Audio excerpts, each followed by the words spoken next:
Oke, halo. Kita akan melakukan demo running program yang menggunakan bahasa pemrograman interpreter dan compiler. Interpreter yang kita gunakan atau bahasa interpreter yang kita gunakan adalah bahasa Python dan bahasa PHP atau PHP. Dengan bahasa compiler yang akan kita gunakan itu adalah bahasa Java dan bahasa C. Bahasa Java dan bahasa C. Gitu ya. Oke, saya sudah menyiapkan 4 buah file di mana ke semua filenya ini mereka saya berikan perintah cuma untuk mengeluarkan suatu uh, tulisan seperti itu. Selamat pagi, halo selamat pagi, saya bahasa apa gitu. Saya bahasa C, saya bahasa Java, saya bahasa PHP, saya bahasa Python seperti itu. Nah, ada 4 bahasa C, Java, PHP, and Python. Kita mulai dari bahasa compiler terlebih dulu. Kita mulai dari bahasa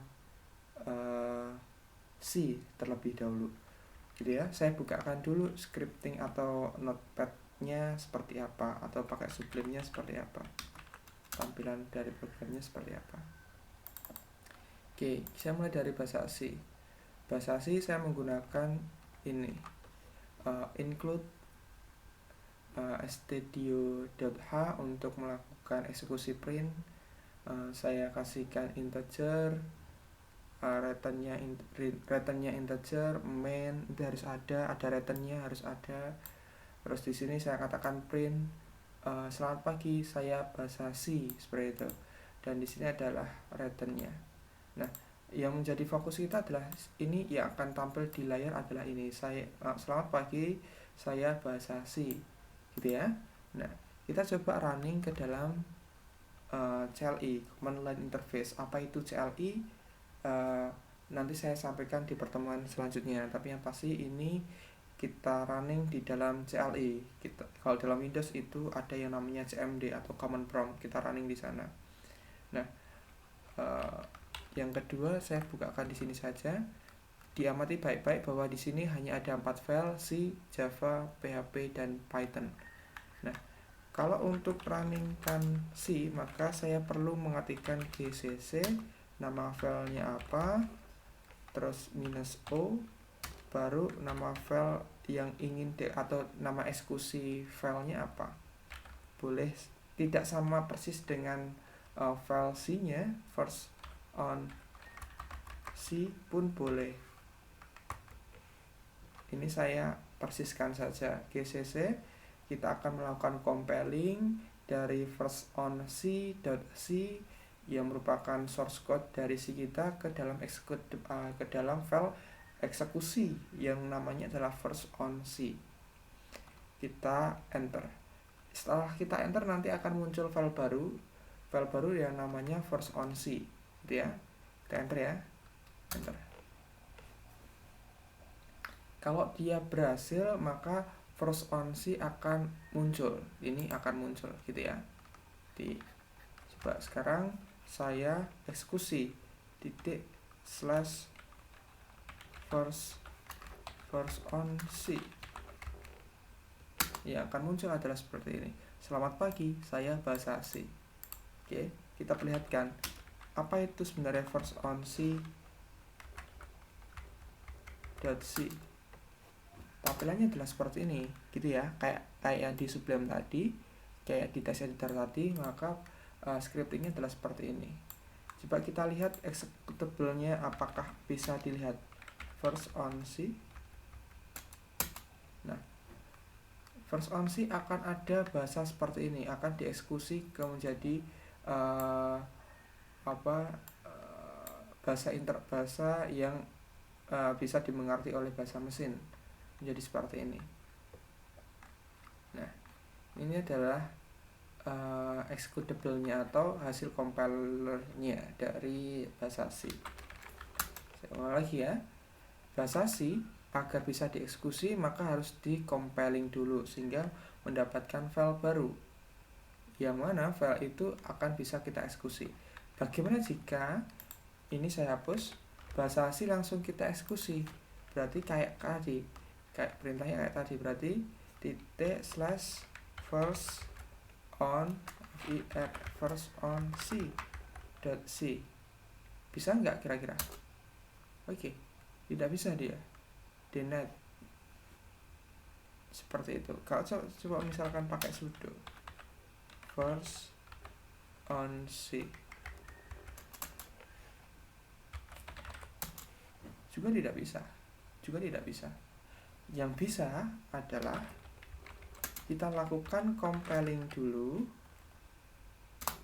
baru kita lakukan eksekusi dari hasil file yang sudah kita compile tadi. First on C, nah, baru bisa. Itu yang pertama, itu yang bahasa C, gitu ya. Itu yang bahasa C. Pertanyaan selanjutnya adalah bagaimana jika menggunakan bahasa Java? Tak perlihatkan dulu isian dari Java-nya itu seperti apa. Isian dari Java, first on Java, .java adalah kata-kata seperti ini. Kelas, definisikan kelas. Nah, apa itu kelas?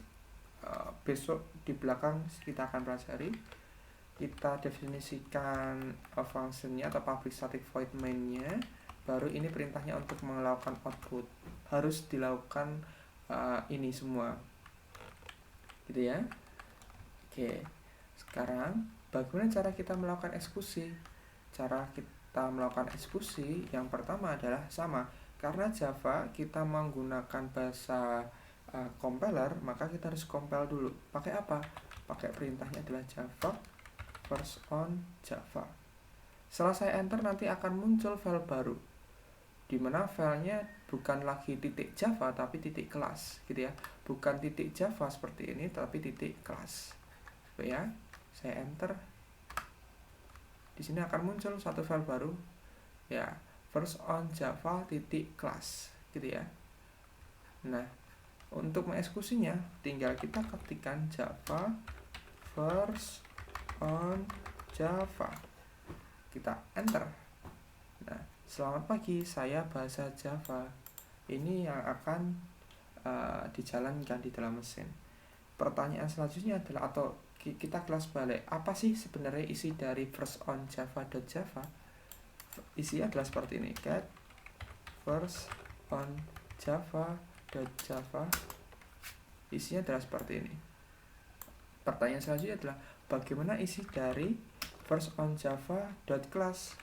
First on Java.class, maka isiannya adalah seperti ini, gitu ya. Dia akan dilakukan interpreter ke dalam suatu format tertentu sehingga dapat dipahami oleh mesin,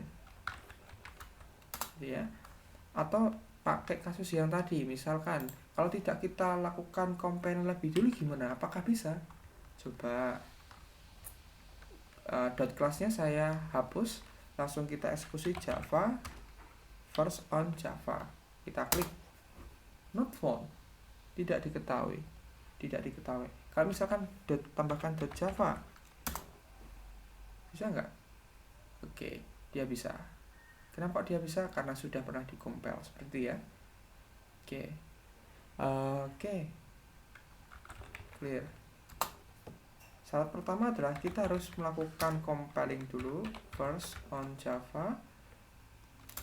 Muncul compilernya atau muncul file compilernya .class tadi, baru kita lakukan eksekusi menggunakan first on hasil dari compiler tadi, baru bisa dieksekusi. Itu adalah bahasa yang menggunakan compiler atau compiler, bahasa compiler.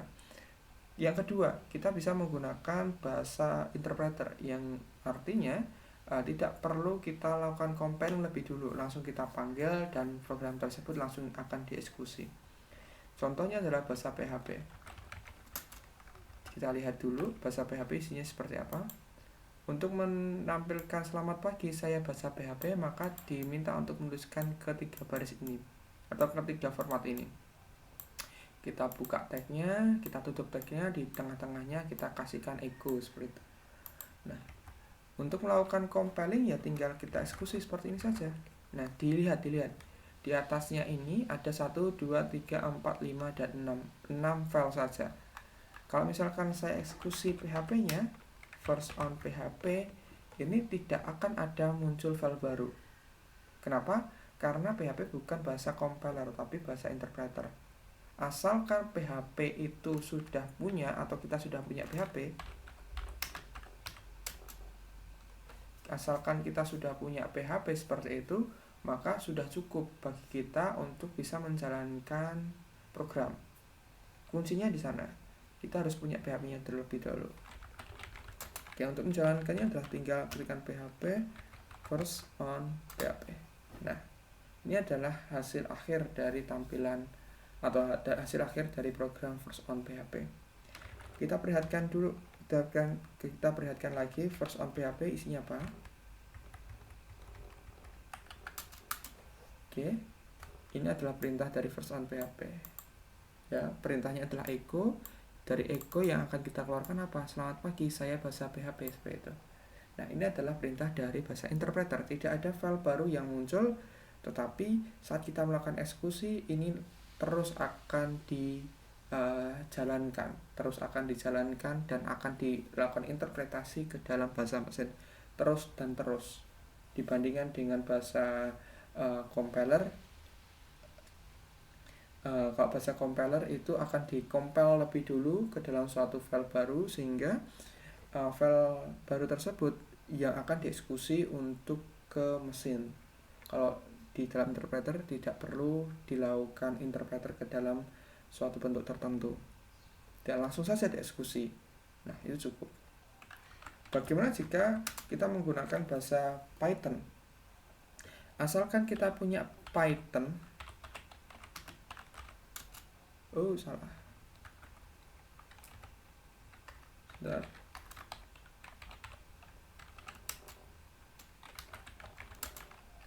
Python version. Oke, asalkan kita punya Python. Saya punya Python 392, 3.9.2, maka kita tinggal lakukan eksekusi saja. Sama seperti PHP tadi, kalau saya akan melakukan eksekusi Python ini, maka tidak akan ada file baru yang muncul kayak C ataupun Java, tidak ada. Kita tinggal eksekusi Python first on Python, maka sudah muncul bahasanya seperti ini atau outputnya seperti ini. Pertanyaannya adalah, walaupun tadi sudah saya perlihatkan untuk yang di yang di Python perintahnya adalah seperti ini, print selamat pagi, saya bahasa Python. Nah, untuk dapat hasil output ini, maka kita lihat dulu first on Python-nya itu seperti apa sih. Walaupun tadi sudah, ini adalah perintahnya. Dilihat akan ada perbedaan antara style yang ada di C atau gaya yang ada di C, Java, PHP ataupun di Python. Nah, di Python ini cenderung lebih sedikit melakukan scriptingnya, dengan tujuan cuma untuk menampilkan suatu tulisan. Kalau di Python itu butuh 1 baris, kalau dalam PHP itu kita bisa butuh 3 baris, dalam Java kita bisa butuh 5 baris, dan dalam bahasa C kita mungkin bisa butuh 7 baris atau 6 baris. Komentarnya saya hapus, mungkin 6 baris saja cukup. Seperti itu. Itu merupakan contoh dari bahasa compiler, yaitu bahasa C dan Java, dan bahasa interpreter yaitu bahasa Python dan bahasa PHP. Sekian dan terima kasih.